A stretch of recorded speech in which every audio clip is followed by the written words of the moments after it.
Note à votre intention, cher lecteur.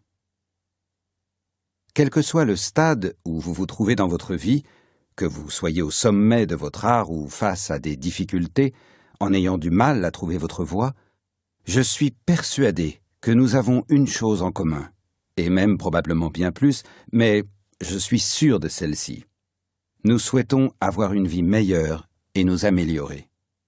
Il ne s'agit pas de laisser entendre que quelque chose cloche forcément en nous, mais en tant qu'êtres humains, nous sommes nés avec le désir de grandir et progresser. Je suis convaincu que nous sommes tous animés de cette foi. Pourtant, la plupart des gens se réveillent chaque matin sans que leur vie ne change. En tant qu'auteur, conférencier et coach en développement personnel et professionnel, ma mission est d'aider les gens à connaître, le plus rapidement possible, une réussite sans précédent dans tous les domaines. Très attaché à étudier le potentiel et le développement personnel de l'être humain, je peux affirmer avec certitude que le Miracle Morning est la méthode la plus pratique, centrée sur les résultats et la plus efficace que j'ai jamais rencontrée afin d'améliorer n'importe lequel et même tous les domaines de votre vie à une vitesse inimaginable. Pour les personnes à qui tout réussit, le Miracle Morning peut changer la donne de manière spectaculaire en leur permettant de franchir un nouveau cap et de connaître ainsi une extraordinaire réussite personnelle et professionnelle.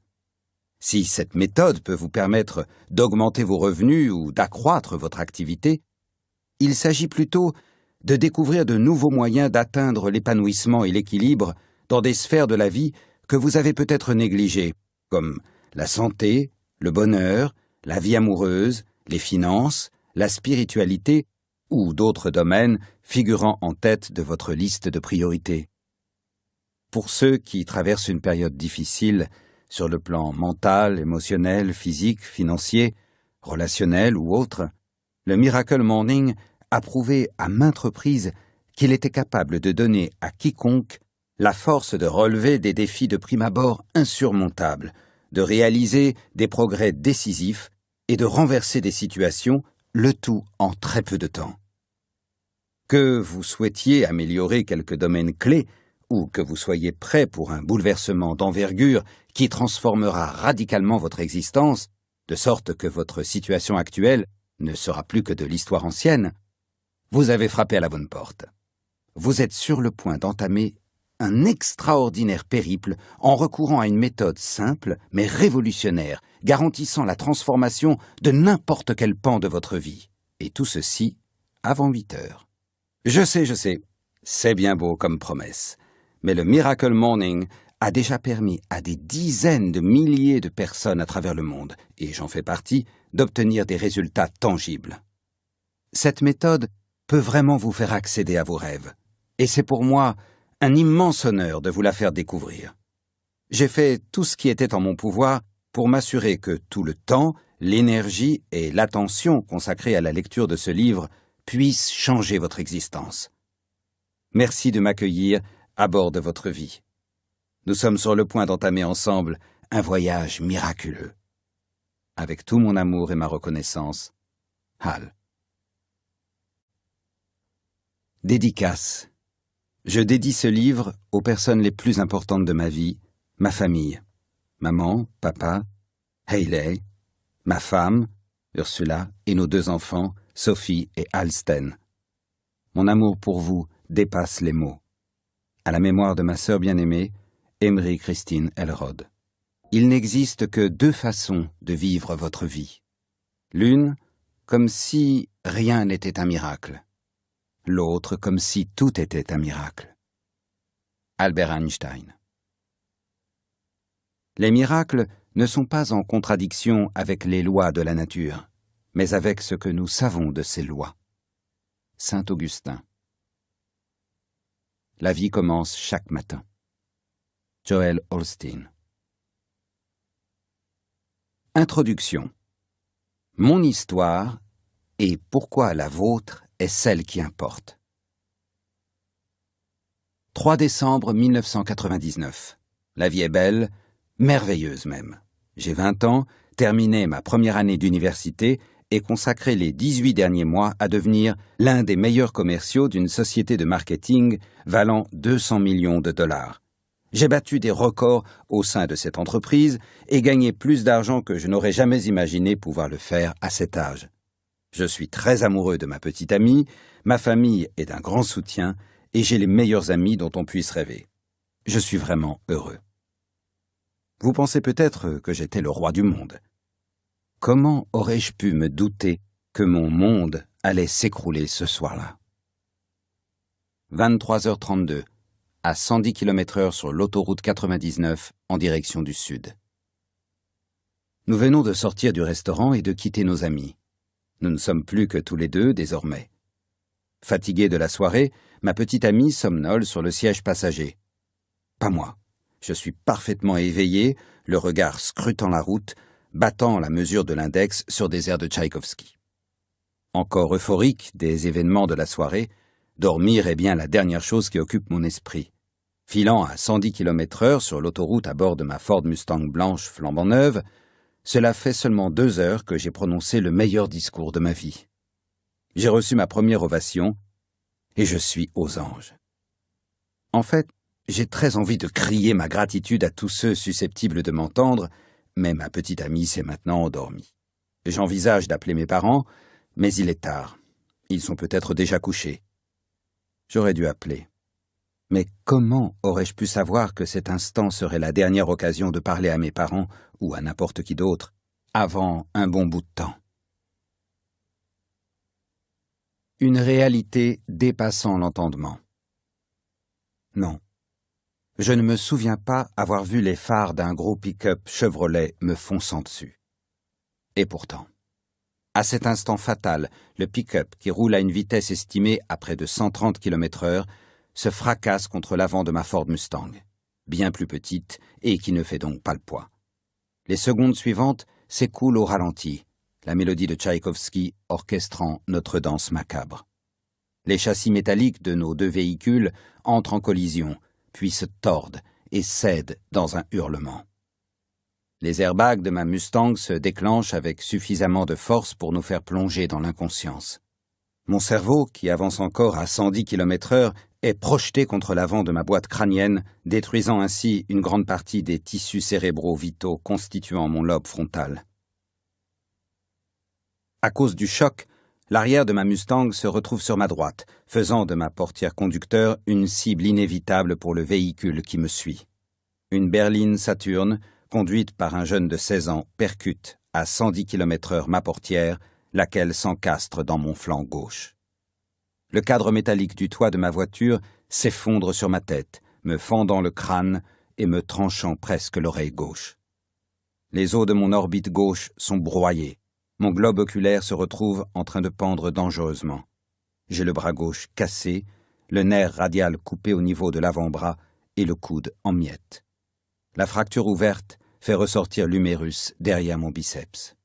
Une mission impossible est confiée à mon bassin, séparer l'avant du Saturne du tableau de bord de ma voiture.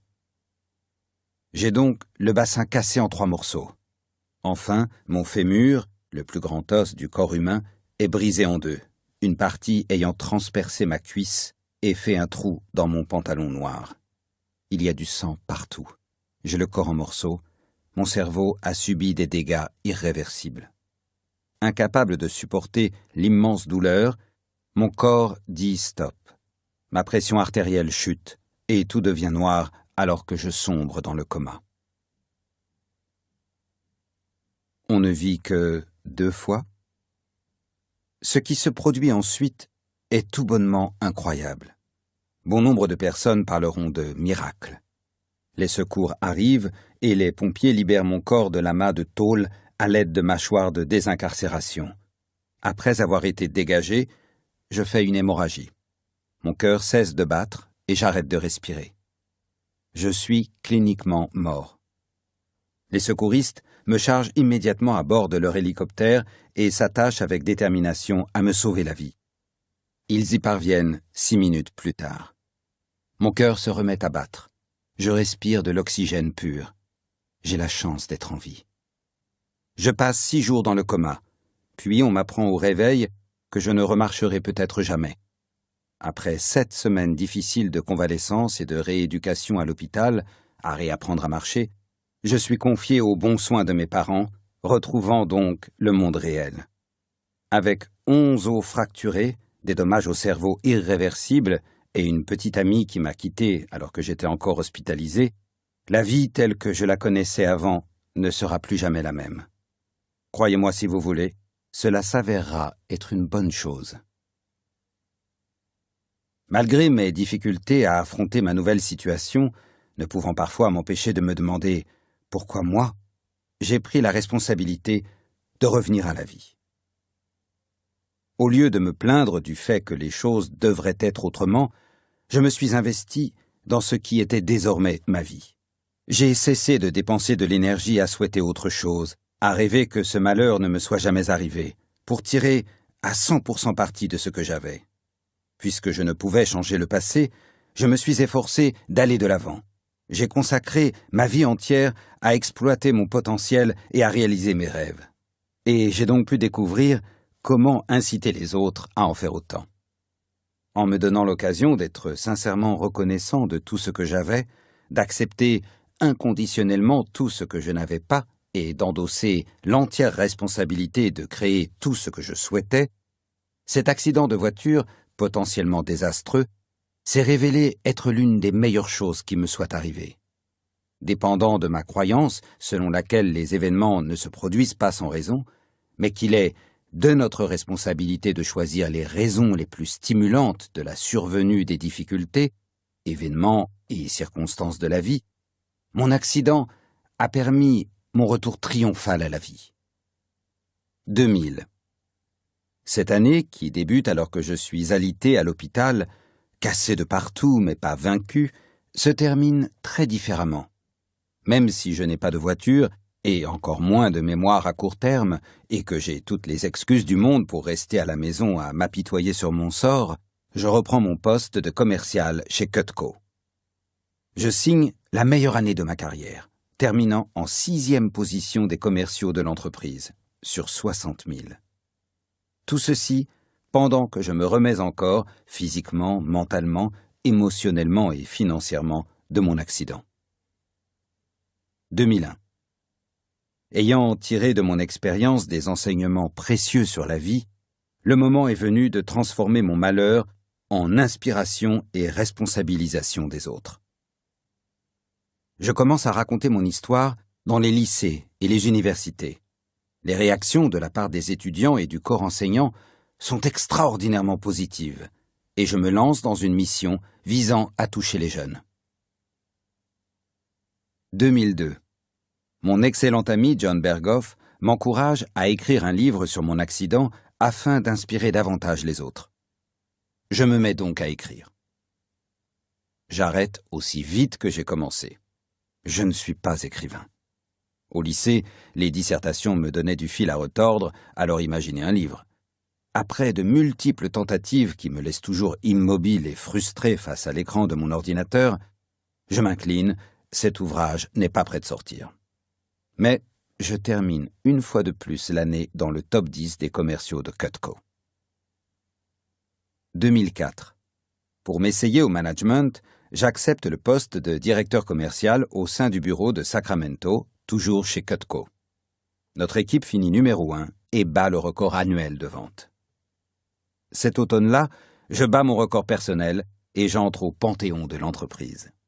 Sentant que je peux réussir tout ce que je veux au sein de Cutco, le moment est venu d'accomplir mon rêve, devenir conférencier en développement personnel.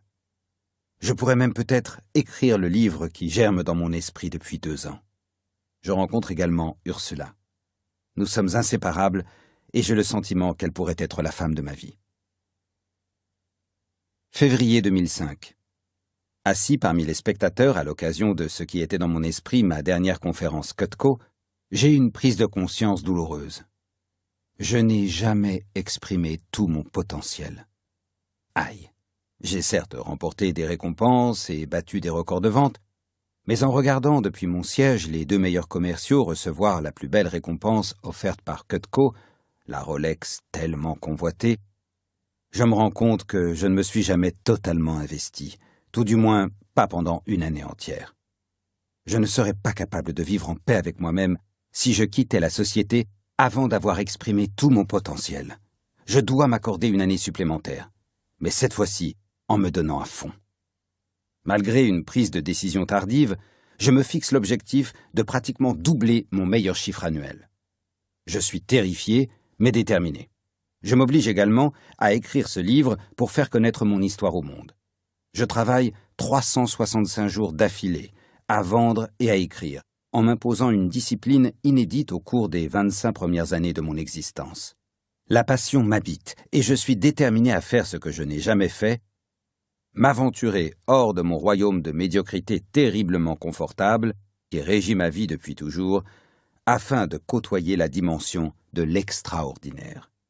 À la fin de l'année, j'ai atteint mes 2 objectifs. J'ai plus que doublé mon meilleur chiffre de vente annuel et terminé mon premier ouvrage. C'est officiel, tout est possible à condition de s'investir. Printemps 2006. Mon premier livre, Taking Life Head-On, How to Love the Life You Have While You Create the Life of Your Dreams, est numéro 7 au classement des ventes d'Amazon. Puis, l'impensable se produit. Mon éditeur fuit le pays avec l'intégralité de mes droits d'auteur et on n'entendra plus jamais parler de lui. Mes parents sont dévastés, mais pas moi. S'il y a bien une chose que j'ai apprise de mon accident, c'est qu'il est inutile de s'appesantir ou de souffrir des aspects de notre vie que nous ne pouvons changer. Alors, je ne m'attarde pas. J'ai également appris qu'en se concentrant sur les enseignements à tirer des difficultés rencontrées et sur la façon de s'en servir pour embellir la vie d'autrui, on peut transformer n'importe quelle épreuve en expérience fructueuse. Donc, c'est ce que je fais. 2006. Sans presque rien connaître des arcanes de la profession, je deviens par hasard coach en développement personnel et professionnel quand un conseiller financier d'une 40aine d'années me demande de le coacher. J'accepte. Je finis par aimer ça. Mon premier client effectue des progrès tangibles dans sa vie personnelle et professionnelle et aider les autres me passionne. À tout juste 26 ans, la probabilité pour que je devienne coach à succès est probablement proche de 0. Mais ce projet est tellement en phase avec mes aspirations que je me lance dans l'aventure.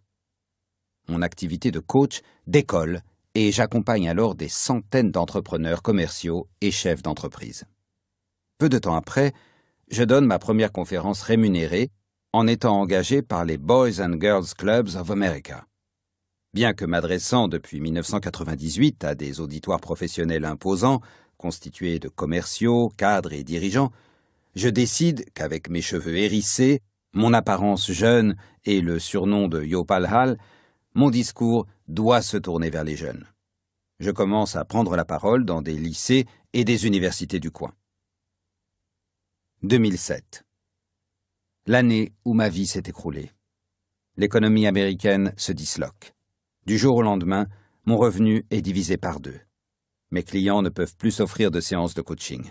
Je ne peux plus payer mes factures, ni mon prêt immobilier. J'ai 425 000 $ de dettes et je suis dévasté. Mentalement, physiquement, émotionnellement et financièrement, je touche le fond. Je ne me suis jamais senti si désespéré, submergé et déprimé. Ne sachant pas comment me sauver une nouvelle fois la vie, je cherche désespérément des réponses à des problèmes insurmontables. Je lis des livres de développement personnel, j'assiste à des séminaires et j'engage même un coach, mais rien ne marche. 2008. L'année où la roue recommence à tourner. J'avoue enfin à un ami proche à quel point ma situation s'est dégradée, secret que je gardais jusqu'alors. Il me demande « Tu fais de l'exercice physique ?» Je lui réponds « Je peux à peine sortir du lit le matin, alors non. »« Mets-toi à courir, me dit-il. Tu te sentiras mieux et tu auras les idées plus claires. » Je déteste courir. Mais comme je suis désespéré, je suis son conseil et je vais courir. Les choses dont j'ai pris conscience pendant le jogging ont marqué un tournant dans ma vie. Voir chapitre 2. Et il me vient alors l'idée de me créer une routine de développement personnel quotidienne dont j'espère qu'elle me permettra de devenir la personne qu'il faut pour résoudre mes problèmes et transformer ma vie. Chose incroyable, ça fonctionne. Ma vie change si vite, dans presque tous les domaines, que je baptise cette méthode mon Miracle Morning. Automne 2008. Je continue à développer mon Miracle Morning en expérimentant diverses pratiques de développement personnel et horaires de sommeil et en cherchant la quantité de sommeil qui m'est nécessaire. Mes conclusions sont en complète contradiction avec les paradigmes et perceptions de la plupart des gens, y compris les miens. Appréciant les résultats, j'en fais part à mes clients, qui y adhèrent tout autant. Ils en parlent à leurs amis, proches et collègues. Chose inattendue, des personnes que je n'ai jamais rencontrées postent des messages sur Facebook et Twitter à propos de leur Miracle Morning. Vous en saurez plus un peu plus loin. 2009. Sans doute ma meilleure année. J'épouse la femme de mes rêves et nous donnons naissance à notre fille. Est-ce que je peux dire « nous » ou est-ce plutôt « elle » ? Mon activité de coach est florissante.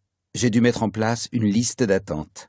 Ma carrière de conférencier décolle. Je prends la parole dans les lycées, universités et entreprises et je donne des conférences gratuites. Le Miracle Morning se répand comme une traînée de poudre. Je reçois chaque jour des messages de personnes me disant qu'il est en train de changer leur vie. Je sais qu'il m'incombe d'en faire part au monde et que le meilleur moyen pour y parvenir est d'écrire un livre.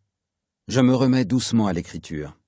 Ne vous méprenez pas, je ne suis toujours pas écrivain, mais je m'investis pleinement. Comme le dit mon excellent ami Romacio Fulcher, il y a toujours un moyen, à condition de s'engager.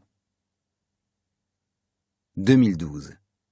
Le livre, la version originale de celui que vous tenez dans vos mains, dont l'écriture m'a pris 3 ans de ma vie, The Miracle Morning, The Not So Obvious Secret Guaranteed to Transform Your Life Before 8 a.m., est enfin publié.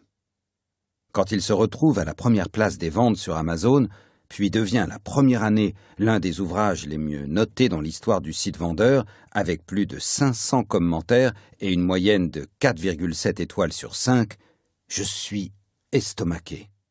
L'important est surtout le contenu de ces commentaires. Les gens voient leur vie changer. Et ma méthode fonctionne pour tous les types de personnes. Des mères au foyer au PDG, le Miracle Morning permet aux individus de s'améliorer dans n'importe quel domaine, voire tous les domaines de leur existence. Prenez votre vie en main.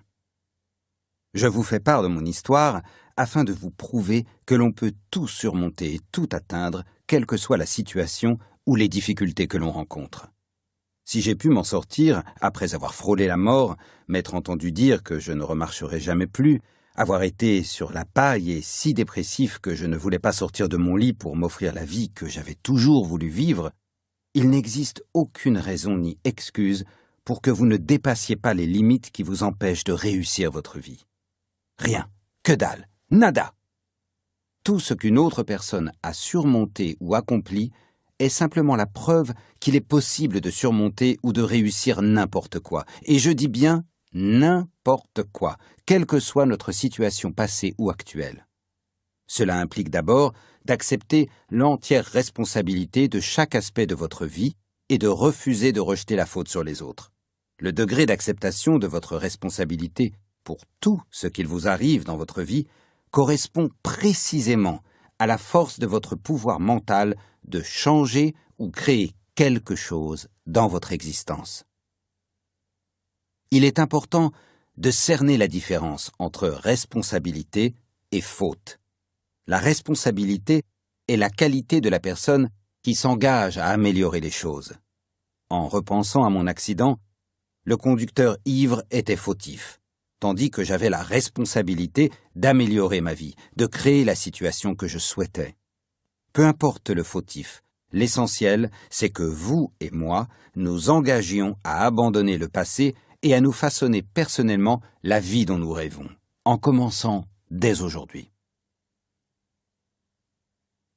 C'est votre moment, c'est votre histoire. Sachez bien que, quel que soit l'état actuel de votre vie, il est temporaire et légitime. Vous êtes arrivé là où vous en êtes afin d'apprendre ce que vous devez apprendre. Vous pouvez donc devenir la personne qu'il vous faut devenir afin de bâtir la vie que vous désirez vraiment. Même lorsque l'existence est difficile, et surtout quand elle est difficile. Le présent est toujours l'occasion d'apprendre, d'évoluer et de devenir un être meilleur que vous ne l'avez jamais été. Vous êtes en train d'écrire l'histoire de votre vie, et chaque belle histoire voit un héros ou une héroïne surmonter son lot de difficultés. En fait, plus les difficultés sont importantes, meilleure est l'histoire. Dans la mesure où il n'existe aucune restriction ni limite à votre histoire, que souhaitez-vous voir raconter à la page suivante? La bonne nouvelle, c'est que vous êtes capable de changer ou de créer n'importe quelle chose dans votre vie, si vous vous y mettez sur le champ. Je ne dis pas que vous réussirez sans effort, mais vous pouvez rapidement et facilement réaliser le moindre de vos souhaits en devenant une personne responsable. Ce livre est destiné à vous aider à devenir la personne apte à concrétiser tout ce dont vous avez toujours rêvé. Il n'existe aucune limite. Attrapez un stylo. Avant de poursuivre votre lecture, veuillez prendre un stylo afin de prendre des notes.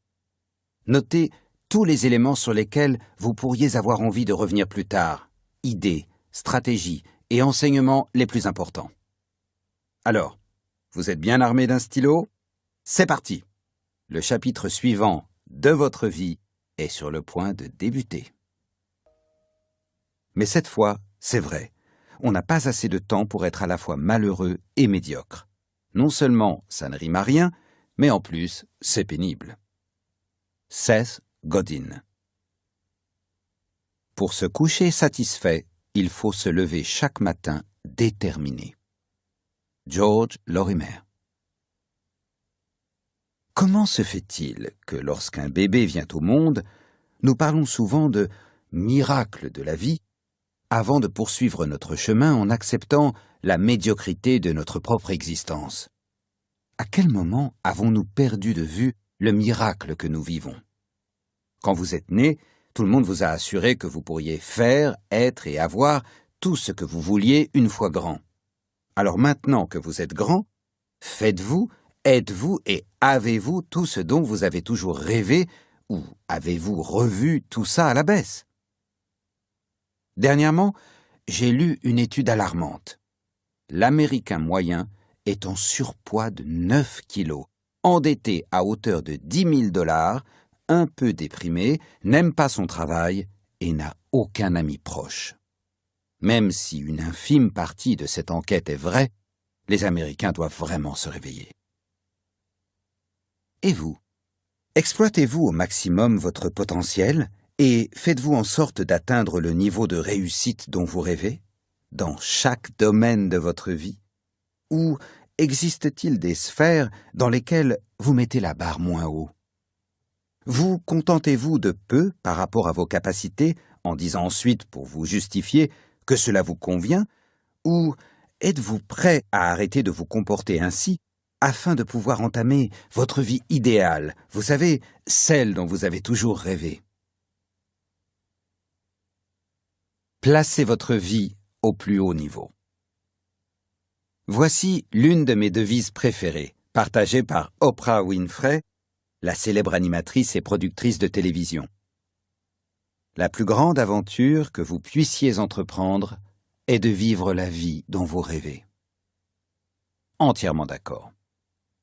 Malheureusement, si peu de gens s'approchent de leur vie de rêve que l'expression est devenue un cliché.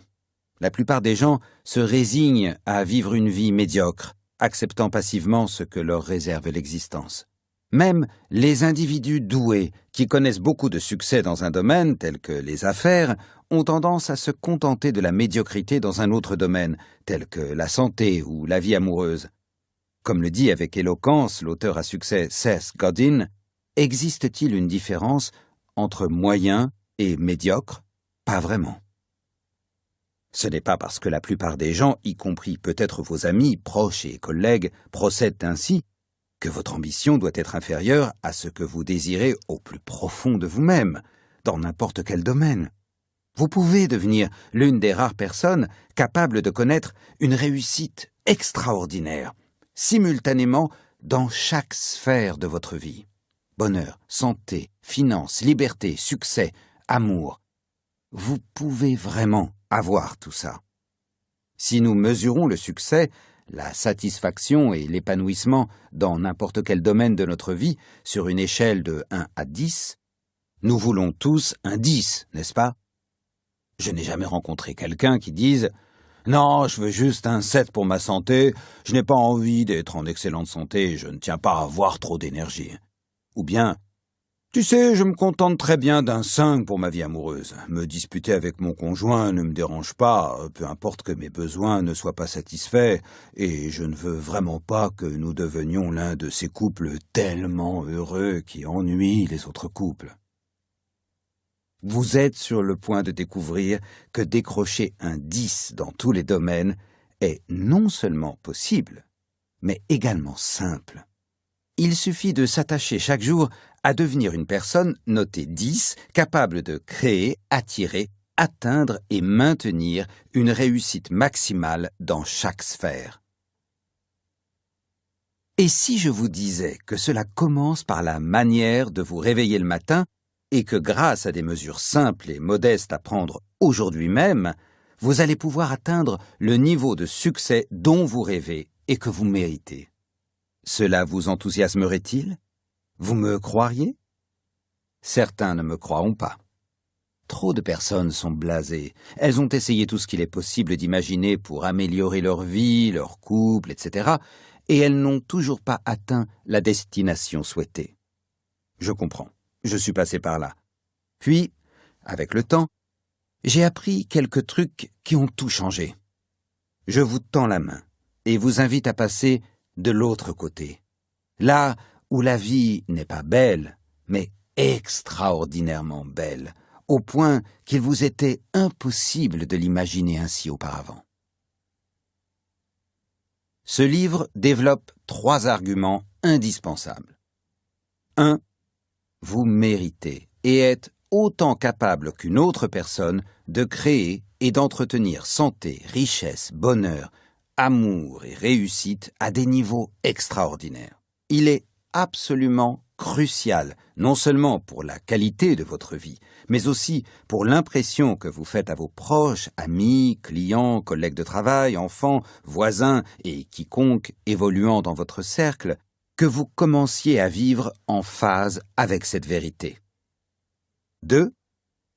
Pour que vous cessiez de vous contenter de peu par rapport à ce que vous méritez, dans n'importe quel domaine de votre vie, et que vous atteigniez le niveau de réussite personnelle, professionnelle et financière souhaité, vous devez commencer par vous évertuer chaque jour à devenir la personne qu'il vous faut être, un individu qualifié et capable d'atteindre, de créer et de conserver ce niveau de réussite. 3. La façon de vous réveiller chaque jour, ainsi que votre routine matinale, ou l'absence de routine, conditionne énormément votre degré de succès dans tous les aspects de votre vie. Les matins réussis et productifs, où la concentration est au rendez-vous, génèrent des journées réussies et productives pleines de concentration, ce qui crée inévitablement une vie réussie. De même, des matins médiocres, improductifs, où vous vous éparpillez, entraînent des journées du même acabit et débouchent au final sur une qualité de vie médiocre. Il suffit de changer votre façon de vous réveiller pour transformer, plus vite que vous ne l'auriez jamais imaginé, n'importe quel pan de votre vie. Mais Al, je ne suis pas du matin, me direz-vous. Vous avez déjà essayé de vous réveiller plus tôt en vain? Vous dites, je ne suis pas du matin. Je suis un oiseau de nuit. Les journées sont trop courtes. J'ai besoin de plus de sommeil, pas de moins. Tout cela était aussi valable pour moi avant le Miracle Morning. Quelles que soient vos expériences passées, même si vous avez toujours eu du mal à vous lever et à être opérationnel le matin, ça va bientôt changer. Le Miracle Morning fonctionne avec tous les styles de vie. C'est prouvé. rendez-vous au chapitre 8. Ces nouveaux lève-tôt, de l'entrepreneur à l'étudiant, en passant par le commercial, le PDG, l'enseignant, l'agent immobilier, la mère au foyer et le lycéen, entre autres, ont tous accueilli les profonds changements opérés avec un tel enthousiasme que bon nombre ont même posté des vidéos sur YouTube pour faire part de leurs résultats, puis les ont partagés avec leurs amis sur Facebook et Twitter. Écoutez quelques-unes de ces histoires de réussite et vous verrez de quels puissants effets il s'agit. Vous constaterez des résultats concrets. Ma vie change tellement vite que je n'arrive pas à suivre. Mon entreprise battait de l'aile, mais après avoir démarré le Miracle Morning, j'ai été stupéfait de voir à quel point je suis parvenu à renverser la vapeur, seulement en travaillant sur moi-même chaque jour.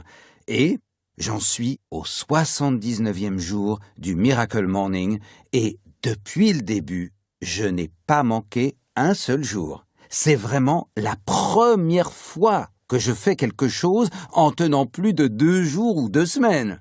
Et même, je pratique le Miracle Morning depuis 10 mois. Mon revenu a plus que doublé. Je n'ai jamais été en aussi bonne forme physique.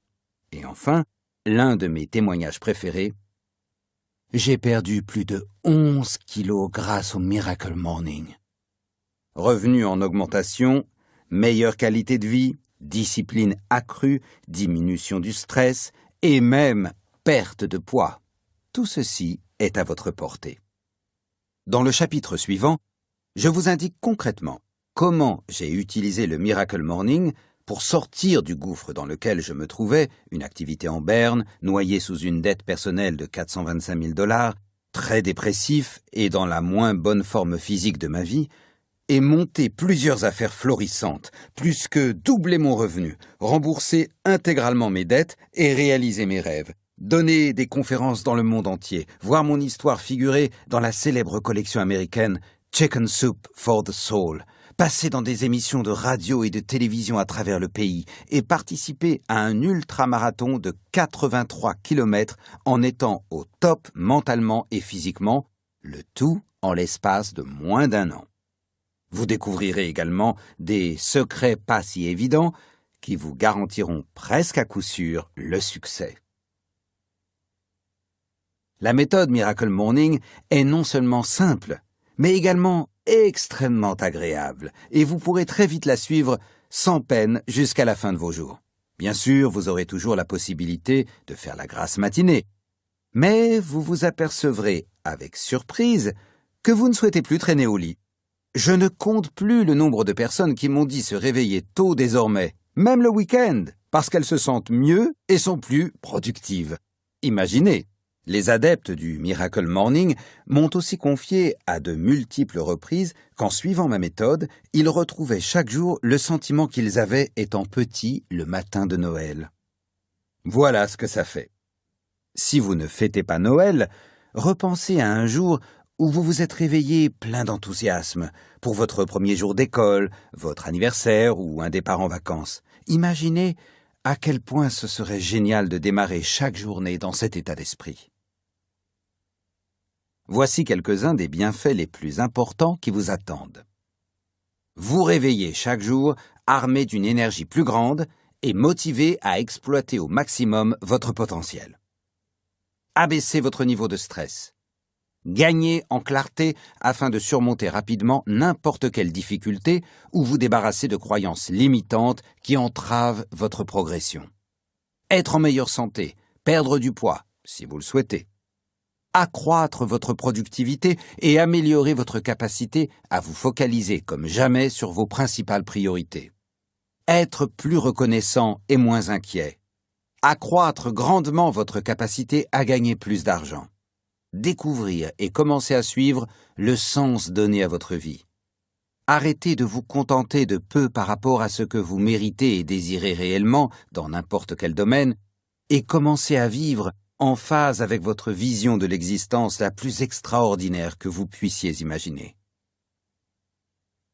Je me rends bien compte que ce sont là des affirmations audacieuses, susceptibles de passer pour du racolage ou des promesses intenables. Un peu trop belle pour être vraie, n'est-ce pas? Mais je vous assure, n'y voyez aucune hyperbole. Le Miracle Morning va vous offrir chaque jour du temps, tout à vous, pour devenir la personne capable d'améliorer n'importe quel aspect de votre vie. Je vais également vous confier des Life Savers, 6 exercices à l'efficacité prouvée qui, s'ils ne vous sauvent pas forcément la vie au sens littéral du terme, s'associent pour constituer le Miracle Morning et vous assurent de ne pas passer à côté de la vie extraordinaire que vous méritez, celle que, statistiquement, 95% des gens ne vivront malheureusement jamais. Voir le chapitre 3. Avec votre aide, je suis persuadé que nous pouvons faire évoluer ce chiffre. Enfin, vous serez prêt à embarquer pour le défi du changement de vie en 30 jours grâce au Miracle Morning. Il vous permettra de développer l'état d'esprit et de cimenter les habitudes dont vous aurez besoin pour facilement attirer, créer et maintenir le niveau de réussite dont vous rêvez. N'oubliez jamais que la personne que vous êtes en train de devenir est le facteur essentiel qui conditionne la qualité de votre vie actuelle et future. Que vous vous considériez ou non comme du matin, vous allez apprendre à vous réveiller chaque jour avec une facilité qui vous est pour l'heure inconnue. Puis, en tirant parti de l'indéniable lien de cause à effet entre se lever tôt et connaître une réussite exceptionnelle, vous constaterez que votre activité lors de la première heure de la journée est capitale pour libérer tout votre potentiel et atteindre le degré de succès souhaité. Vous observerez rapidement que lorsque vous modifiez votre façon de vous réveiller, c'est toute votre vie qui change. Chapitre 2. Le désespoir à l'origine du Miracle Morning. Le désespoir est la matière première d'un changement radical. Seuls ceux capables de laisser derrière eux tout ce à quoi ils ont toujours cru peuvent espérer y échapper. William S. Burroughs. Pour opérer de profonds changements dans votre vie, vous avez besoin d'inspiration ou de désespoir. Anthony Robbins. J'ai eu la chance de toucher le fond 2 fois dans ma vie, relativement courte. Je parle de chance, car cela m'a fait grandir, et j'ai retenu certaines leçons au cours des périodes les plus difficiles de mon existence, qui m'ont permis de devenir l'individu qu'il fallait pour me façonner la vie que j'avais toujours souhaitée. Je suis très heureux que mes succès, mais également mes échecs, aident les autres en les poussant à dépasser leurs limites et à atteindre des sommets plus hauts que ceux qu'ils jugeaient accessibles. Ma première catastrophe, quasi mort sur les lieux de l'accident. Comme vous le savez, ma première catastrophe a failli être la dernière. À l'âge de 20 ans, j'ai été victime d'une collision frontale causée par un conducteur en état d'ébriété et je suis presque mort sur place. J'explique en détail dans mon premier livre, Taking Life Head-On, comment je me suis remis de mon malheur presque insurmontable, ainsi que les 8 leçons que j'ai apprises et qui amélioreront la qualité de votre vie. Ma seconde catastrophe, très endetté et profondément dépressif. Ma seconde plongée dans les tréfonds du désespoir fut plus difficile à vivre que l'accident de voiture. C'était en 2008. Les États-Unis étaient frappés par la pire récession économique depuis la tristement célèbre Grande Dépression des années 30. Lors des années qui ont suivi mon accident de voiture, même si j'ai rebondi en ayant une carrière de commercial exceptionnelle, démarré une activité de coaching générant des recettes à 6 chiffres et écrit un ouvrage à succès, je me suis de nouveau trouvé dans la difficulté. Cette fois-ci, ma vie s'effondrait mentalement, émotionnellement et financièrement. C'était comme si, du jour au lendemain, les entreprises florissantes que j'avais bâties n'étaient plus rentables. Près de la moitié de mon revenu mensuel se volatilisa. Soudain, je n'étais plus en mesure de payer mes factures. Je venais d'acheter ma première maison, j'étais sur le point de me marier et nous envisagions d'avoir notre premier enfant. Croulant sous les dettes, accusant des retards de paiement concernant mon emprunt immobilier, pour la première fois de ma vie, je suis devenu gravement dépressif. J'étais au plus bas. Est-ce que les choses auraient pu empirer? Probablement. Avais-je déjà connu pire? Non. Et je suis formel. J'avais touché le fond. Pourquoi l'endettement était-il pire que la mort? Si vous me demandiez quelle a été la pire des situations entre mon accident de voiture et les difficultés financières, je vous répondrais sans hésitation que c'étaient les problèmes d'argent. Pour la plupart des gens, il n'y a pas pire qu'être frappé de plein fouet par un conducteur saoul, souffrir de 11 fractures, de dommages cérébraux permanents et de sortir du coma pour s'entendre dire qu'on ne remarchera jamais. Le fait que la douleur physique, mentale et émotionnelle d'un accident d'une telle atrocité soit le pire que puisse réserver la vie à n'importe qui se comprend. Mais cela n'a pas été mon cas. Voyez-vous, après mon accident, des personnes ont pris soin de moi. À l'hôpital, ma famille a toujours été à mes côtés. Je recevais constamment des visites, des amis et des proches venaient chaque jour voir comment j'allais et m'inondaient d'amour et de réconfort. L'équipe de médecins et d'infirmières était incroyable, surveillant chaque étape de ma convalescence. On me préparait et servait les repas. Je n'avais pas à subir le stress quotidien inhérent à l'obligation de travailler et de régler mes factures. Tout était simple à l'hôpital. Ce ne fut pas le cas la seconde fois. Personne n'était désolé pour moi. Je n'avais aucun visiteur. Personne n'était là pour prendre soin de moi. Personne ne m'apportait à manger. Cette fois-ci, j'étais tout seul. Les gens avaient leurs propres problèmes à régler. Un effet domino a fait surgir les difficultés dans tous les domaines de ma vie. Physiquement, mentalement, émotionnellement et financièrement, entre autres, j'étais complètement déboussolé. La peur et l'incertitude m'enveloppaient tellement que mon seul réconfort quotidien était de me mettre au lit. Aussi pathétique que cela puisse paraître, ce qui m'aidait à aller au bout de la journée, c'était la tranquillité d'esprit que me procurait le fait de savoir que je finirais par me glisser dans mon lit et échapper temporairement à mes problèmes. J'avais chaque jour des pensées suicidaires, même si je ne suis pas sûr que j'aurais été capable de passer à l'acte. Le simple fait de savoir que mon suicide aurait dévasté mes parents me suffisait à m'accrocher et à aller de l'avant. Au plus profond de mon être, je savais que, quelle que soit la tournure prise par les événements, il existait toujours un moyen de changer la donne. Mais les pensées négatives demeuraient présentes. À mes yeux, aucune solution ne pouvait tout simplement mettre fin à ma crise financière. Je ne voyais rien qui puisse faire disparaître ma douleur émotionnelle. Le matin qui bouleversa ma vie. Puis, en une seule matinée, tout a changé. Comme depuis plusieurs semaines, je me suis réveillé déprimé. Mais ce matin-là, j'ai fait quelque chose de différent. J'ai suivi le conseil d'un ami et suis allé courir pour me vider la tête. Ne vous méprenez pas, je n'étais pas un sportif. En fait, courir pour le plaisir de courir était l'une des seules choses que je détestais. Cependant, mon bon ami John Berghoff m'a dit que lorsqu'il se sentait stressé ou submergé, aller courir lui permettait d'avoir les idées plus claires, de se remonter le moral et de trouver des solutions à ses problèmes. J'ai dit à John, « Je déteste courir ». Il a répondu sans hésiter, « Qu'est-ce que tu détestes le plus, courir ou ta situation actuelle ?» J'étais désespéré, je n'avais rien à perdre, j'ai décidé d'aller courir. Ce matin-là, j'ai donc mis mes tennis, je vous ai dit que je n'étais pas un adepte de la course, attrapé mon iPod afin de pouvoir écouter quelque chose de positif et me suis dirigé vers la porte d'entrée de ma maison, bientôt propriété de la banque.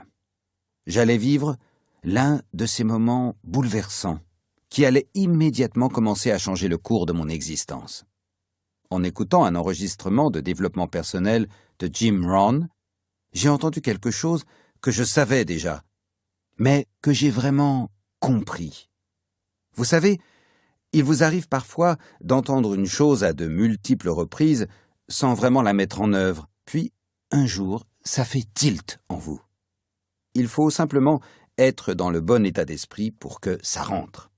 Eh bien, ce matin-là, j'étais dans le bon état d'esprit, en plein désespoir, et j'ai percuté. Quand j'ai entendu Jim déclarer avec certitude « Votre niveau de succès dépassera rarement votre niveau d'épanouissement personnel, car le succès est une chose que vous attirez selon la personne que vous devenez. J'ai stoppé ma course. Cette philosophie allait carrément changer ma vie. La parallèle du succès. C'était comme un raz-de-marée qui déferlait, et j'ai pris conscience que je n'étais pas devenu la personne qu'il fallait pour attirer, créer et maintenir le niveau de succès que je désirais. Sur une échelle de 1 à 10, je souhaitais un 10, mais je n'affichais qu'un 2 ou un 3, voire un 4 dans les bons jours, en termes d'épanouissement personnel. Je me suis rendu compte que c'était un problème pour nous tous. Nous désirons tous un 10 en matière de succès dans tous les domaines de notre vie, santé, bonheur, finances, vie amoureuse, carrière, spiritualité, etc. Mais si notre épanouissement personnel, connaissances, expériences, état d'esprit, croyances, etc., n'atteint pas le niveau 10, la vie n'est alors qu'une lutte permanente. Notre monde extérieur sera toujours le reflet de notre univers intérieur. Notre niveau de succès sera toujours parallèle à notre niveau d'épanouissement personnel. À moins de consacrer chaque jour du temps à nous épanouir pour devenir la personne qu'il faut afin de créer l'existence souhaitée, atteindre le succès restera une lutte permanente. Je suis rentré à la maison en courant, j'étais prêt à changer de vie. Notre premier défi, trouver du temps. Je savais que la solution à tous mes problèmes était de m'engager à faire de mon épanouissement personnel une priorité de ma vie quotidienne.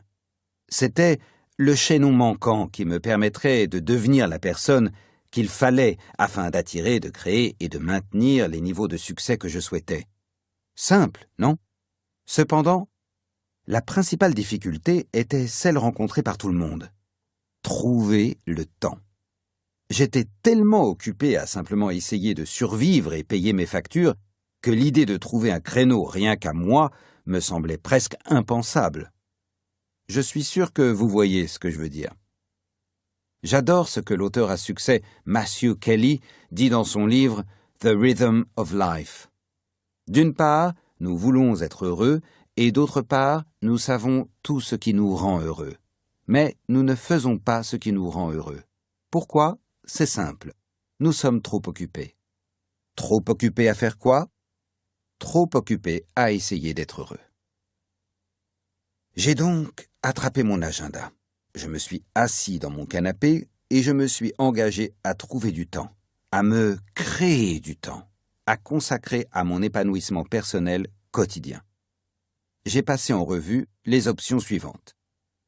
Première option, le soir. Ma première idée a été de ménager du temps le soir, après le travail, voire tard, une fois ma fiancée couchée. Mais je me suis ensuite dit que le soir était le seul moment de la journée où je pouvais passer du temps avec elle. Et il va sans dire que tard le soir est rarement le moment où je suis au sommet de ma forme. Je suis généralement si fatigué que j'ai plus de mal à me concentrer. En fait, je ne suis à ce moment-là guère cohérent, et donc loin d'être dans un état d'esprit optimal pour me consacrer à mon propre épanouissement personnel. La soirée n'était pas le moment idéal. Deuxième option, l'après-midi. Je pouvais peut-être programmer une séance à la mi-journée, lors de ma pause déjeuner ou juste avant la reprise. Je me disais que je pourrais peut-être trouver ce créneau supplémentaire. Mais en réalité, il n'existe pas vraiment. Troisième option, oh non, pas le matin.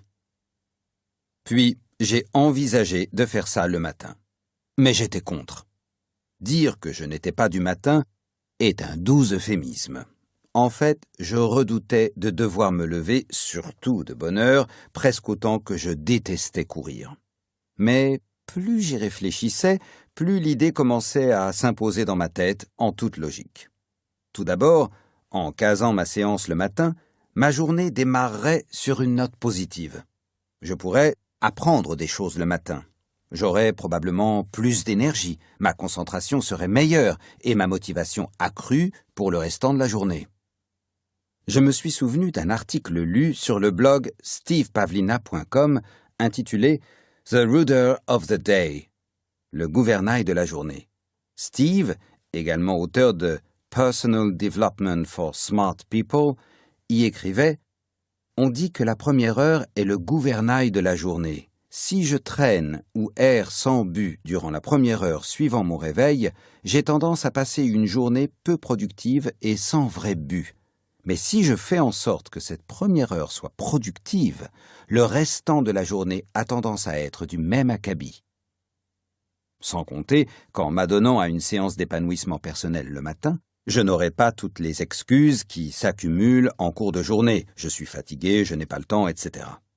Pratiquer le développement personnel le matin, avant que les autres pans de ma vie et mon travail ne m'en empêchent, c'était l'assurance de pouvoir m'y consacrer tous les jours. Au final, je ne voyais pas meilleur moment. Effectuer mes exercices dès le lever semblait de loin l'option la plus avantageuse, mais j'avais déjà du mal à m'extirper du lit à 6 heures, parce qu'il le fallait bien, alors être debout à 5 heures me paraissait presque impossible. Frustré et un peu abattu, je m'apprêtais à refermer mon agenda et à oublier carrément l'idée quand j'ai entendu dans ma tête la voix de mon mentor, Kevin Bracy. Kevin disait toujours « Si tu veux une vie différente, tu dois d'abord vouloir faire quelque chose de différent. » Bon sang, je savais que Kevin avait raison, mais ça ne facilitait pas pour autant le fait de me lever tôt. Déterminé à opérer un changement, j'ai décidé de surmonter la croyance limitante que je m'imposais depuis toujours, selon laquelle je n'étais pas du matin. J'ai inscrit dans mon agenda 5 heures comme heure de réveil le lendemain, afin d'exécuter ma première routine d'épanouissement personnel. Notre second défi, privilégier l'impact maximum. Puis, j'ai rencontré une autre difficulté. Qu'allais-je faire pendant cette heure pour que l'impact soit maximal et que ma vie s'améliore le plus rapidement possible? Je pouvais lire, mais je l'avais déjà fait et je voulais que ce soit quelque chose de spécial. Je pouvais faire de l'exercice, mais encore une fois, ça ne me transportait pas de joie. J'ai donc sorti une feuille blanche et inscrit tous les exercices de développement personnel qui vous changent le plus la vie et que j'avais appris au fil des ans, mais sans les avoir jamais mis en œuvre, du moins pas effectués régulièrement. Il s'agissait d'activités telles que la méditation, les affirmations, la tenue d'un journal, la visualisation, ainsi que la lecture et l'exercice physique. J'ai opté pour les 6 activités qui auraient à mes yeux le plus d'impact sur ma vie, immédiatement et de manière spectaculaire, de 10 minutes chacune, en prévoyant de les essayer toutes les 6 le lendemain matin. Ce qui était intéressant, c'est qu'en lisant cette liste, je me suis senti motivé. Soudain, l'idée de me réveiller tôt est passée d'effrayante à séduisante. Ce soir-là, j'ai eu toutes les peines du monde à m'endormir, tellement j'avais hâte d'être au lendemain matin. Lorsque le réveil a sonné à 5 heures, j'ai ouvert grand les yeux et sauté du lit, me sentant enthousiaste et plein d'énergie. Et tout ça sans effort. C'était stimulant, j'avais l'impression de retomber en enfance le matin de Noël. Me réveiller le matin n'avait jamais été aussi facile de toute ma vie. Je ne m'étais jamais senti autant regonflé et enthousiaste face à la journée qui s'annonçait. Et ça dure encore aujourd'hui.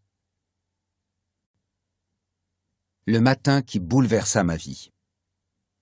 Les dents brossées, le visage nettoyé et un grand verre d'eau à la main, je me suis assis le dos bien droit sur le canapé de ma salle de séjour à 5h05, considérant mon existence, pour la première fois depuis longtemps, comme véritablement enthousiasmante. Dehors, il faisait encore noir et ça me donnait un réel sentiment de pouvoir. J'ai sorti ma liste renfermant les exercices de développement personnel et les ai effectués l'un après l'autre. Premier exercice, le silence. Assis dans le silence, à prier, méditer et à me concentrer sur ma respiration pendant 10 minutes, j'ai senti mon stress s'évanouir, le calme m'envahir et apaiser mon esprit. Cela changeait du chaos typique de mes matinées mouvementées. Pour la première fois depuis longtemps, je me sentais en paix. Deuxième exercice, la lecture. Ayant toujours trouvé des excuses pour expliquer mon manque de temps à consacrer à la lecture, j'étais enthousiaste ce matin-là à l'idée de prendre une habitude que j'avais toujours espéré intégrer à ma vie. J'ai attrapé sur une étagère le classique de Napoleon Hill, « Réfléchissez et devenez riche ». Comme la plupart de mes livres, je l'avais commencé sans jamais le terminer. Je l'ai lu pendant 10 minutes et j'ai récupéré quelques idées que j'avais hâte d'appliquer dans la journée. Cela m'a rappelé qu'il ne faut qu'une idée pour changer votre vie, ce qui m'a réellement motivé. Troisième exercice, les affirmations. Pour moi, qui n'avais jamais exploité le pouvoir des affirmations, lire à voix haute l'affirmation sur la confiance en soi de « réfléchissez et devenez riche » a été incroyable. Cette affirmation m'a rappelé avec force le potentiel illimité qui m'habitait et habite chacun de nous. J'ai décidé d'écrire ma propre affirmation. J'ai noté ce que je voulais, qui je m'engageais à devenir et ce que je m'engageais à faire pour que ma vie change. Je me suis littéralement senti plus fort. Quatrième exercice, la visualisation. J'ai décroché du mur mon tableau de visualisation que j'avais créé après avoir vu le film The Secret. Je prenais rarement le temps de le consulter, et encore moins de l'utiliser comme l'outil qu'il était censé être. J'ai porté successivement mon attention sur les différentes images pendant 10 minutes, m'arrêtant sur chacune d'elles, puis fermant les yeux et ressentant de tout mon être ce que cela ferait si chacune d'elles entrait dans mon existence. Je me suis senti inspiré. Cinquième exercice, la tenue d'un journal. Ensuite, j'ai ouvert l'un des nombreux journaux intimes, quasiment vierges, que j'avais achetés au fil des ans. À l'instar de tous les autres, son contenu était minime car je ne l'avais utilisé que pendant quelques jours, une semaine tout au plus.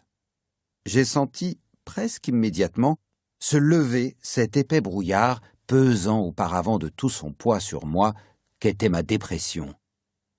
Elle n'avait pas disparu, mais je me sentais plus léger. Le simple fait de coucher par écrit les choses qui me rendaient heureux m'a remonté le moral. Je me suis senti reconnaissant. 6. L'exercice physique. Enfin, je me suis levé du canapé en me remémorant les mots si souvent prononcés par Tony Robbins, « Le mouvement crée l'émotion ». Je me suis allongé sur le ventre et j'ai fait des pompes jusqu'à ce que mes muscles se tétanisent. Puis, je me suis mis sur le dos et j'ai fait des abdos aussi longtemps que me le permit ma condition physique défaillante. Comme il me restait 6 minutes, j'ai mis l'un des DVD de yoga de ma fiancée dans le lecteur et suivi les 6 premières minutes. Je me suis senti plein d'énergie. C'était incroyable. J'avais déjà vécu l'un des jours les plus exceptionnels de ma vie. J'étais en paix, motivé, plus fort, inspiré, reconnaissant et plein d'énergie. Et il n'était que 6 heures. Rien d'un miracle. J'ai continué à me réveiller à 5 heures et à suivre ma routine de développement personnel et rapidement, ma dépression ne fut plus qu'un lointain souvenir. On peut dire que mon ancien moi était de retour, même si j'évoluais tellement si rapidement que j'ai très vite dépassé n'importe quelle version antérieure de moi-même. Et avec mon nouveau degré d'énergie, de motivation, de clarté et de concentration, j'étais en mesure de me fixer facilement des objectifs, de créer des stratégies et d'exécuter un plan afin de sauver mon activité et d'accroître mon revenu. Moins de 2 mois après mon premier Miracle Morning, j'avais non seulement retrouvé, mais également dépassé, pour le porter à un niveau sans précédent, le revenu qui était le mien avant l'effondrement économique. Je savais que j'allais finir par partager avec mes clients particuliers de coaching cette redoutable routine matinale de développement personnel. Il me fallait donc la baptiser. La profondeur et la rapidité de la transformation que j'étais en train de vivre, passant de la faillite et de la dépression à la sécurité financière et à une vision enthousiaste de la vie en moins de 2 mois, tenait du miracle à mes yeux. Le nom Miracle Morning allait donc de soi. Bah, si Katie peut le faire. Quelques semaines plus tard, j'étais en séance de coaching par téléphone avec Katie et elle m'a demandé « Hal, comment démarrez-vous vos matinées ?» Je lui ai radieusement fait part des bienfaits du Miracle Morning et d'un réveil 1 heure plus tôt que la normale, mais elle était réticente. « Je ne sais pas trop si je suis prête à me lever 1 heure plus tôt, Hal.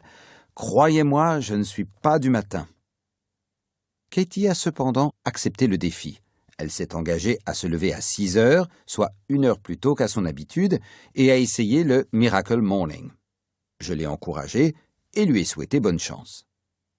1 semaine plus tard, Katie était pleine d'énergie. Quand je lui ai demandé si elle se réveillait bien à 6 heures chaque jour pour effectuer le Miracle Morning, sa réponse a été surprenante. Non, je me suis levé à 6 heures le premier jour, mais vous aviez raison. Ma matinée a tellement été géniale que j'ai souhaité le faire encore plus tôt. Je me suis donc réveillé à 5 heures le restant de la semaine. Hal, c'est incroyable. Waouh! Il fallait que je dise ça à mes autres clients de coaching. En l'espace de quelques semaines, des dizaines de mes clients m'ont indiqué tirer parti des mêmes bienfaits pendant leur Miracle Morning. Certains ont dit à leurs amis et collègues de travail que cette méthode était en train de changer leur vie. Sur la toile, ça s'est répandu comme une traînée de poudre. Les gens ont commencé à poster des messages à propos du Miracle Morning sur les réseaux sociaux. Ils ont même mis en ligne sur YouTube des vidéos les montrant debout de bonne heure en train de pratiquer le Miracle Morning. C'est dingue, non? Qui diable est ce Joe? J'ai commencé à me rendre compte qu'un truc se passait avec ce Miracle Morning. Un jour, j'étais sur YouTube afin de trouver l'une de mes vidéos et j'ai saisi mon nom dans le champ de recherche. Et pas de jugement hâtif, hein, vous avez déjà fait ça sur Google, avouez-le. Une vidéo est apparue, intitulée « Miracle Morning chez Joe ». Je n'avais jamais vu ce type de toute ma vie. Ma première réaction n'a pas été très positive. Qui diable est ce Joe et pour qui se prend-il à copier mon Miracle Morning? J'étais un peu sur la défensive. En fait, je ne savais pas trop quoi penser. Bigre. J'allais être agréablement surpris et avoir un peu honte de moi. J'ai lancé la vidéo et voici ce que j'ai vu. Salut, c'est votre ami Joe Diosana. Regardons l'heure. Joe montre son réveil qui indique 5h41. Il est 5h41, on est dimanche et vous devez vous demander « Hé mec, qu'est-ce que tu fabriques debout à 5h41 un dimanche ?» Allez donc sur le site de miraclemorning.com/France. Jetez un œil aux informations fournies et téléchargez-les. Franchement, c'est un vrai cadeau de Noël pour moi. Je suis plein d'énergie. Maintenant, c'est tous les jours Noël. Voyez par vous-même et j'espère que vous en tirerez vous aussi les bienfaits. Assis à fixer mon écran d'ordinateur, la bouche grande ouverte, je fus pris d'un respect mêlé d'admiration, presque en pleurs. Il est devenu clair à mes yeux que, même si je n'avais pas eu l'intention de faire du Miracle Morning autre chose que mon propre rituel matinal, j'avais désormais la responsabilité de le partager avec un maximum de personnes, afin qu'il influe sur leur vie comme il l'avait fait sur la mienne. Mais, à ce stade, je n'imaginais toujours pas que ça allait devenir un véritable phénomène. Le Miracle Morning, un mouvement ou un réveil? Cela fait près de 5 ans que j'ai parlé à Katie du Miracle Morning et que j'ai regardé la vidéo de Joe sur YouTube. Depuis, j'ai reçu des milliers de messages de personnes du monde entier m'exprimant leur gratitude et me faisant part de leur enthousiasme pour le Miracle Morning. C'est vraiment devenu un mouvement mondial, un réveil mondial, rassemblant tout type de personnes, chacune disposée à se réveiller chaque matin et à s'offrir le cadeau qu'est cette séance de développement personnel. J'ai désormais une vision d'ensemble de l'impact du Miracle Morning sur le monde. Donner à chacun de nous la possibilité de devenir une personne capable de se créer une vie rêvée. Cette méthode influe positivement sur la vie des autres et change le monde qui nous entoure. Que vous l'appeliez mouvement, réveil ou, comme beaucoup, la mission du Miracle Morning, il s'agit de permettre aux gens de transformer leur vie, leur famille, leur communauté et le monde en se réveillant chaque matin dans l'optique de changer. Presque chaque jour, des centaines de personnes rejoignent la mission et la bonifient en la partageant avec d'autres. Je reste sidéré par le nombre de vies si profondément affectées. Certains suivent même l'exemple de Joe et enregistrent des vidéos les mettant en scène debout de bonne heure et en train d'effectuer le Miracle Morning avec généralement une horloge prouvant fièrement qu'ils se sont bien levés très tôt. Je suis honoré et extrêmement heureux de partager ma méthode avec tant de personnes venant de tant d'horizons. En fait, le Miracle Morning fait désormais partie des principaux messages que je délivre lors de mes conférences et ateliers. Il aide les entreprises, les associations à but non lucratif, les commerciaux, les enseignants, les lycéens et les étudiants à accroître leur performance, leur productivité et leur motivation. Il s'agit d'une approche novatrice pour aider particuliers et organisations à améliorer leurs résultats tout en adoptant une meilleure attitude sur le lieu de travail. Comme vous pouvez vous en douter, l'atelier Miracle Morning se déroule le matin, parfois même avant le début de la conférence. Dernier point et non des moindres. Ce livre est une invitation à faire progresser votre moi afin d'accroître votre réussite, car c'est dans cet ordre que les choses se passent. En commençant immédiatement et en faisant preuve d'assiduité, vous enregistrerez des progrès quotidiens pour devenir la personne méritant un 10, qui vous permettra de vous forger une vie notée 10, elle aussi, et sincèrement désirée et méritée. Et le succès sera inévitablement au rendez-vous. Chapitre 3. Connaître le club des 95%. L'une des choses les plus tristes de la vie, c'est de se retourner, une fois parvenu à son terme, en sachant que l'on aurait pu être, faire et avoir bien plus. Robin Sharma. L'histoire de l'espèce humaine est celle d'hommes et de femmes qui se sous-estiment. Abraham Maslow. Chaque fois que vous et moi nous nous réveillons, nous devons relever le même défi universel, surmonter la médiocrité et vivre en exploitant tout notre potentiel.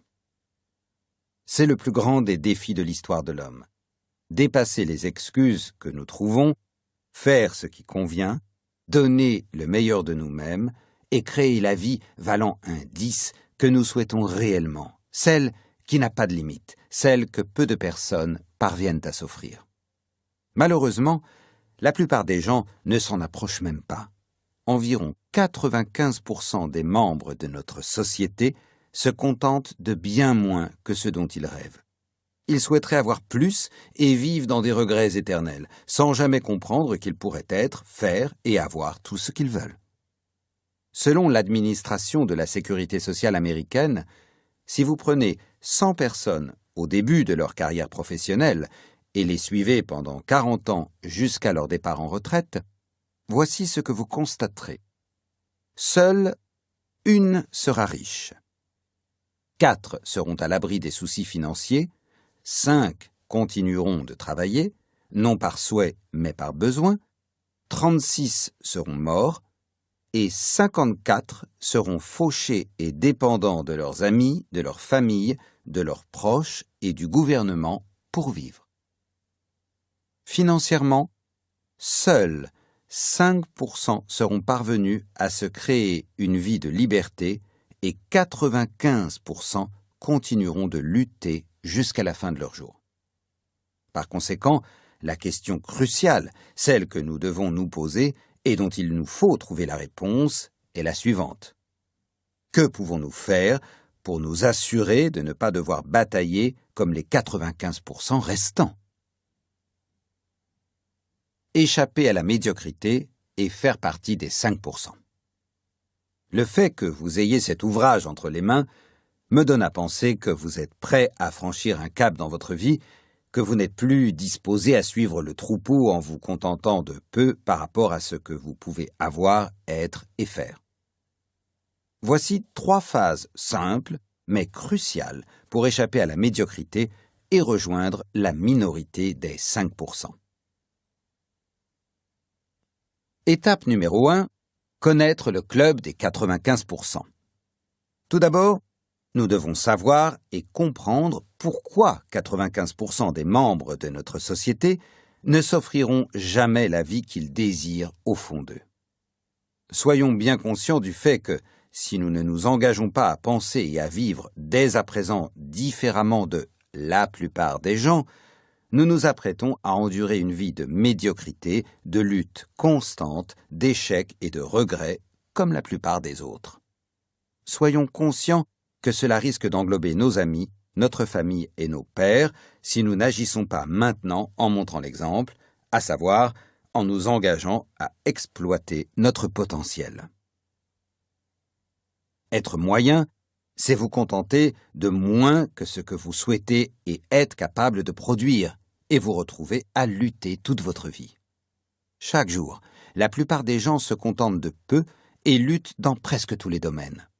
Sur les plans physiques, mental, émotionnel, relationnel, financier, entre autres, un grand nombre d'individus se réveillent chaque jour et doivent livrer bataille pour obtenir la réussite, le bonheur, l'amour, la santé et la prospérité qu'ils désirent au fond d'eux. Les 4 domaines à prendre en compte. Le physique.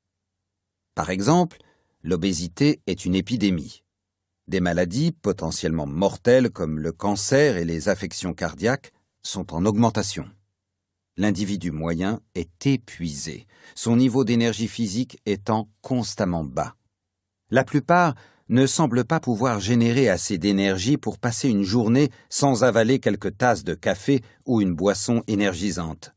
Le succès de ce genre de produit est une preuve supplémentaire de la lutte physique livrée par les gens. Le mental et l'émotionnel. La consommation de médicaments vendus sur ordonnance destinés à lutter contre des troubles comme la dépression, l'anxiété et des tas d'autres maladies mentales ou émotionnelles augmente. À la télévision américaine, les publicités pour certains de ces médicaments sont nombreuses. On y voit généralement un couple proche de la cinquantaine sur une plage, en compagnie d'un chien, en train de faire voler un cerf-volant. Puis, un homme se met à débiter d'une voix grave des symptômes, suivis d'une liste d'effets secondaires potentiels. Vous vous sentez fatigué, triste, seul, déprimé, en surpoids ou d'autres symptômes pour lesquels vous seriez prêt à débourser de l'argent pour ne plus souffrir? Vous avez de la chance, le XYZ peut vous aider. Attention, la prise de ce médicament peut engendrer des effets secondaires, gonflement, constipation, diathermie, vertige, sécheresse de la bouche, pellicule, insomnie, narcolepsie et de nombreuses autres manifestations bien pires que l'aide censée vous être apportée. N'attendez pas, appelez dès aujourd'hui le numéro qui apparaît maintenant à l'écran.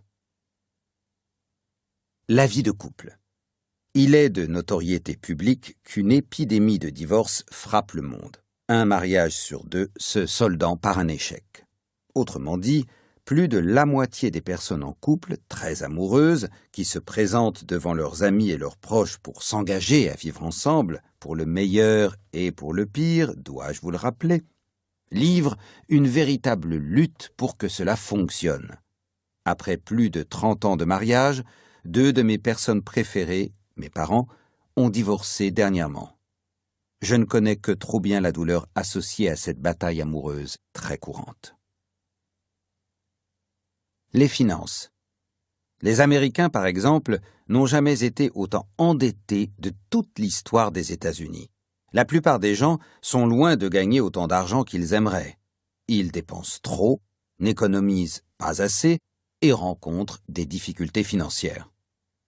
Ce n'est un secret pour personne, la plupart des gens vivent en étant loin d'exprimer tout leur potentiel. Après avoir fait ce constat, il est